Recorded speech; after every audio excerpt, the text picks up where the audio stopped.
यहाँ सिचुएशन लगातार बिगड़ रही है, कई स्टूडेंट घायल हैं, इंडियन एम्बेसी से कोई कांटेक्ट नहीं हुआ है। हम निकलने की कोशिश कर रहे हैं, आप लोग परेशान मत होइए, जल्द वापस आ जाएंगे। यह आखिरी चैट था रायपुर की रहने वाली एमन जैदी के अपनी मां से, जो 18 जून को दोपहर 3:01 पर भेजा गया था। इसके बाद सब कुछ सन्नाटा बन गया, कॉल बंद, मैसेज बंद। युद्ध के बीच इंटरनेट बंद होने की वजह से कोई संपर्क नहीं हो पा रहा है। अब आप पूरा मामला समझिए। मिडिल ईस्ट में इजराइल और ईरान के बीच जारी जंग में हर तरफ मिसाइलें गिर रही हैं और आसमान में हर रात धमाकों की आवाजें गूंज रही हैं। इस जंग की आग अब छत्तीसगढ़ के एक परिवार के दिलों तक पहुंच चुकी है। राजधानी रायपुर में रहने वाले जेल कर्मी कासिम अली और उनकी पत्नी हर पल घबराहट में जी रहे हैं।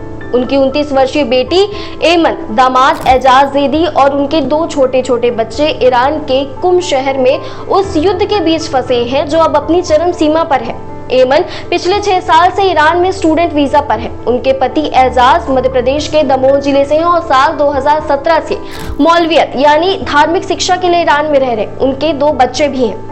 पिता कासिम अली ने मीडिया को बताया, एमन को स्वास्थ्य समस्याएं हैं और हाल की बमबारी में उसकी तबीयत अचानक बिगड़ गई। ऑक्सीजन की जरूरत पड़ी, जो बड़ी मुश्किल से एजाज ने जुटाई, लेकिन अब बुधवार से परिजनों का उनसे कोई संपर्क नहीं हो पा रहा है। कासिम अली की आंखों में हर वक्त आंसू है और दिल में एक ही गुहार, मेरी बेटी और उसके बच्चों को सही सलामत वापस लाया जाए। उन्होंने भारत सरकार और छत्तीसगढ़ शासन से निवेदन किया है कि जल्द से जल्द उनके परिवार को इस नरक से निकाल कर रायपुर वापस लाया जाए। ऐसे हालात में जरूरत है कि भारत सरकार समय रहते सभी फंसे हुए नागरिकों की स्थिति को गंभीरता से ले और उनके सुरक्षित रेस्क्यू के लिए त्वरित कदम उठाए। आपकी राय क्या है? क्या भारत सरकार को इस मुद्दे पर और तेजी से कदम उठाने चाहिए? नीचे कमेंट में करके जरूर बताएं और ऐसे ही जरूरी मुद्दों की सच्ची जानकारी के लिए चैनल को सब्सक्राइब करें।